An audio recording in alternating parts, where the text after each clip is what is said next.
नमस्कार, मेरा नाम है आदर्श और आप देख रहे हैं फाइनल पोस्ट। एनडीए में सीट शेयरिंग का फॉर्मूला लगभग तय हो गया है, लेकिन महागठबंधन में अभी सीट शेयरिंग का यह पेच अभी तक फंसा हुआ है। 15 अप्रैल को तेजस्वी यादव दिल्ली गए हुए थे, लेकिन सहमति नहीं बन पाई। महागठबंधन में क्या सीट फार्मूला हो सकता है, इसी पे आज हम चर्चा करेंगे, बात करेंगे। हमारे साथ मौजूद हैं हमारे editor in chief Dnyaneshwar Gautam sir. स्वागत है सर आपका। धन्यवाद आदर्श। सर, महागठबंधन में सीट का क्या फार्मूला हो सकता है, अभी कुछ तय नहीं हो पा रहा है। 2 मीटिंग हो चुकी है। देखिए आदर्श, एक चीज़ मैं आपको बताऊं कि इस बार बिहार विधानसभा में जो 2025 का चुनाव है, ये चुनाव कई मायनों में बहुत महत्वपूर्ण है। और इस बार जो मैदान में खिलाड़ी हैं जी, तो रोज़ नए नए खिलाड़ी मैदान में आ रहे हैं जी, तो चुनाव थोड़ा टफ तो होगा। नए खिलाड़ी भी आएंगे, 1000 वोट ही लें, 2000 वोट लें, 5000 वोट लें, या उनका कोई कैंडिडेट चुनाव जीत जाए जी, तो लड़ाई जो है वो लड़ाई बड़ी टफ होने वाली है। और वैसी स्थिति में हर राजनीतिक दल बहुत सोच समझ के अपना कदम बढ़ा रहा है जी। भारतीय जनता पार्टी में भी मंथन का दौर लगातार चल रहा है। हालांकि नीतीश कुमार ने बाजी वहाँ मार ली है और नीतीश कुमार सबसे ज़्यादा सीट लेके चुनाव लड़ने की स्थिति में आ गए हैं, मतलब वो लड़े। दूसरे नंबर पे बीजेपी है और बीजेपी के साथ उसके एलीज भी हैं। इसकी चर्चा हम लोगों ने पहले कर दी थी। महागठबंधन को लेकर पेच फंसा हुआ है। अभी तेजस्वी गए थे राहुल गांधी के साथ, मल्लिकार्जुन खड़गे के साथ और मनोज झा जी इनके साथ थे। बड़ी गहन चिंतन हुई, लेकिन बात नहीं बनी। हमारे जो सूत्र हैं वो सूत्र बताते हैं कि स्पष्ट तौर पे कांग्रेस ने ये कह दिया है कि हम और आप दोनों बराबर बराबर सीटों पे लड़ेंगे। मतलब एक बराबर, जितनी सीट आपको एक बराबर, हाँ, जो जितनी आपकी उतनी हमारी जी। कांग्रेस चूँकि कृष्णा अल्लाह वरू के ज्वाइन करने के बाद, बिहार का प्रभारी बनने के बाद, और कन्हैया कुमार के द्वारा जो पदयात्रा अभी निकाली जा रही है, जो चल रहा है, उससे जो फीडबैक मिल रहा है कांग्रेस को, उसका बड़ा लाभ कांग्रेस को दिख रहा है। सर, वजह क्या है आखिर जो कांग्रेस बिहार में आरजेडी की बी टीम बनकर काम कर रही थी? बिहार में कांग्रेस हाशिए पे थी, लेकिन आज खुलेआम आंख दिखा रही है, तेवर दिखा रही है आरजेडी को। देखिए, यही आपको बता रहे हैं ना, उसी पे चर्चा चल रही थी कि कृष्णा अल्लाह वरू जब से प्रभारी बने जी, लोगों से कनेक्टिविटी उनकी बढ़ी। उन्होंने महसूस किया अखिलेश सिंह उस योग्य नहीं हैं, अखिलेश सिंह को हटाया गया, राजेश राम को बनाया गया। राजेश राम के साथ कन्हैया कुमार की जो जोड़ी है, ये जोड़ी अभी तेजी से काम कर रही है और इसका लाभ कांग्रेस को मिलता हुआ दिख रहा है। आप देखिएगा, प्रशांत किशोर जैसे रणनीतिकार ने सबसे पहले कौन सा हथकंडा अपनाया? पदयात्रा जी। पदयात्रा से कनेक्टिविटी होती है, लोग एक दूसरे से कनेक्ट होते हैं, एक दूसरे की विचारधाराओं को जानने का समय मिलता है ना। और एक चीज़ मैं आपको और बता दूं, 2014 में जब कांग्रेस की सरकार, बीजेपी की सरकार बनी थी, तो 2014 में बीजेपी ने जो काम किया, बीजेपी ने कोई काम तो किया नहीं था। लोगों को एक विकल्प चाहिए था, क्योंकि कांग्रेस की एंटी इनकम्बेंसी से लोग परेशान थे, परेशान हो गए जी। ठीक है, आज वही स्थिति बीजेपी के साथ भी दिख रही है, एनडीए के साथ भी दिख रही है। और मैं आपको बताऊं, ये बात जरूर है कि आज वर्तमान स्थिति में आप देखें तो एनडीए गठबंधन 20 अंक के साथ खड़ा है, लेकिन 19 अंक पर महागठबंधन भी खड़ा है। 19-20 का ही फासला है, ज़्यादा तो 15-20 का फासला नहीं है, या 18-20 का भी फासला नहीं है, 19-20 का ही फासला है जी। इसलिए कि बहुत कीन कॉन्टेस्ट होने वाले हैं। अभी मैं देख रहा था सोशल मीडिया पे कि कोई एक सर्वे आया है, उस सर्वे में तेजस्वी यादव की पॉपुलैरिटी घट गई है, प्रशांत किशोर की पॉपुलैरिटी बढ़ गई है। तो देखिए, इस सब तरह के जो सर्वे है ना, इस सब तरह के सर्वे भी बहुत आएंगे। अभी कुछ और सर्वे आएंगे जिसमें तेजस्वी यादव की पॉपुलैरिटी बहुत बढ़ी हुई दिखेगी। कुछ सर्वे आएंगे उसमें जो बीजेपी है उसका पॉसिबिलिटी, उसकी सम्राट चौधरी का भी बढ़ा है। तो इस सब तरह का सर्वे अभी आता रहेगा, जनता को कन्फ्यूज करने के लिए, जनता को गुमराह करने के लिए।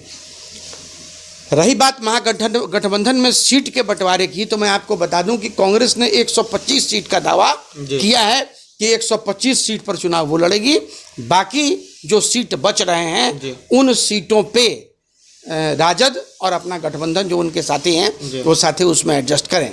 हालांकि 125 तो नहीं, लेकिन लगभग 100 सीटों पे कांग्रेस अवश्य चुनाव बिहार में लड़ेगी। 100 सीटों पे ये लड़ेगी, 100 सीटों पे तेजस्वी लड़ेंगे, और बाकी की जो सीटें हैं वो इनके साथ जो गठबंधन के साथी हैं उनको दिया जाएगा। मुकेश सहनी के बारे में जो हम लोगों का अपना रिपोर्ट है, वो रिपोर्ट कहता है कि मुकेश सहनी को वाइस श्रेणी की सिक्योरिटी दी जा रही है और उनको कुछ सीट भी दिए जा रहे हैं बीजेपी की तरफ से। मुकेश सहनी अभी दोनों तरफ खेल रहे हैं। मुकेश सहनी बयान, दिलीप जायसवाल का बयान को कटाव करते हुए, सफाई देते हुए कहा कि नहीं, हम महागठबंधन के साथ रहेंगे। फिर भी ये न्यूज चल रही है कि मुकेश सहनी बीजेपी में आ सकते हैं उनके सफाई देने के बावजूद। देखिए, मुकेश सहनी के बीजेपी में आने की पूरी पृष्ठभूमि तैयार हो गई है यदि महागठबंधन उनकी शर्तों को मान लेता है। अब मान लीजिए 70 सीट अगर देने को तैयार हो जाए, जो उनका डिमांड है ना, 60 सीट अगर उनका डिमांड है देने को, महागठबंधन तैयार हो जाए, है ना, तो वैसी स्थिति में रह भी सकते हैं। क्योंकि पिछली बार भी लोकसभा चुनाव में 3 सीटें इनको मिली थी, तीनों सीट ये लूज किए, और तीनों सीट लूज करने के बाद भी जो इनका अपना कास्ट लाइन का वोट है, उस वोट का टर्नआउट हो जाएगा महागठबंधन की तरफ या आरजेडी की तरफ, ऐसा कुछ दिखा नहीं, है ना। जी बताइए। कृष्णा अल्लावरू ने कहा कि अगर भविष्य में अगर हमारी महागठबंधन में बात नहीं बनती है तो हम अकेले चुनाव लड़ने से भी पीछे नहीं हटेंगे। तो इसमें एनडीए को तो फायदा दिख रहा है। आपको एक बात मैं बता दूं तो एनडीए के बाकी जो घटक दल हैं, जैसे राष्ट्रवादी कांग्रेस पार्टी, वो भी ताल ठोक रही है। आज मैंने खबर देखी, तो वो भी 243 सीट पर चुनाव लड़ेगी। शिवसेना वो भी ताल ठोक रही है, हम भी 243 सीट पर चुनाव लड़ेंगे। कांग्रेस भी ताल ठोक रही है कि गठबंधन नहीं हुआ तो हम भी 243 सीट पर चुनाव लड़ेंगे। लेकिन एक बात मैं आपको बता दूं कि अंत तक राजद और कांग्रेस के बीच में गठबंधन होना ही होना है, कोई विकल्प नहीं है इन दोनों के पास। और अगर विकल्प को छांट के ये लोग अगर इस तरह की स्थिति करते हैं तो बीजेपी के लिए एक खुला पिच तैयार रहेगा, जिसमें छक्का मार के वो निकल जाएगा। जी, मतलब कि अगर ऐसा होता है तो दिल्ली, मतलब एनडीए की जीत तय है। ऐसा अगर होता है, अलग अलग दोनों लड़ते हैं, तब तो एनडीए की सीट तय है। कहीं ना कहीं तेजस्वी यादव थोड़ा सा डाउन पड़े हैं, क्योंकि जो मीटिंग पटना उनके आवास पे होती थी बात करने के लिए, तेजस्वी यादव को दिल्ली जाना पड़ रहा है। तो कहीं ना कहीं तेजस्वी यादव को ये लग रहा है कि उनके सीएम बनने के बीच में आदर्श, एक चीज मैं आपको बीच में टोकूंगा। देखिए, एक बात समझिए, कांग्रेस एक राष्ट्रीय पार्टी है ना। कांग्रेस की जो बीच के समय की राजनीति हुई, उसमें क्षेत्रीय दलों का जो पिछलग्गू बन के कांग्रेस ने अपना काम किया, इससे कांग्रेस को बहुत नुकसान हुआ है ना। और कांग्रेस में जो अभी यंग ब्रिगेड फौज जो कांग्रेस की तैयार हो रही है, जिसमें कृष्णा अल्लावरू, मैंने बिहार से नहीं, मतलब कृष्णा अल्लावरू जो प्रभारी बने हैं, कन्हैया कुमार हैं, या और भी जो इनके विंग के लोग हैं, इन लोगों ने ये कहा कि कांग्रेस को फ्रंट फुट पर खेलना चाहिए। कांग्रेस फ्रंट फुट पर खेल रही है, कांग्रेस अब बड़े भाई की भूमिका में आ रही है। और मैं एक चीज़ भी आपको और भी बता दूं कि ये जो टुकड़े टुकड़े में बिखरा हुआ जो विपक्ष है, उस विपक्ष को मजबूत करने में भी एक भूमिका कांग्रेस की आने वाले समय में होगी। 2 ही पार्टी रह जाएं, क्षेत्रीय पार्टियां जो हैं वो कांग्रेस के साथ खड़ी रहे, कांग्रेस और भारतीय जनता पार्टी, 2 ही पार्टियां अगर रहेंगी तो देश का भी विकास उसी से संभव है।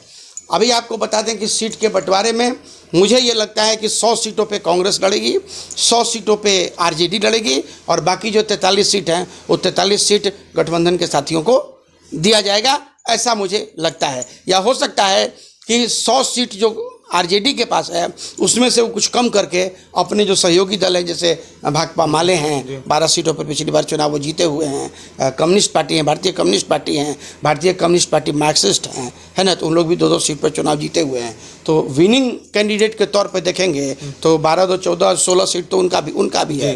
कांग्रेस 19 सीट पे है, आरजेडी सबसे बड़ी पार्टी के तौर पर उभर के सामने आई थी।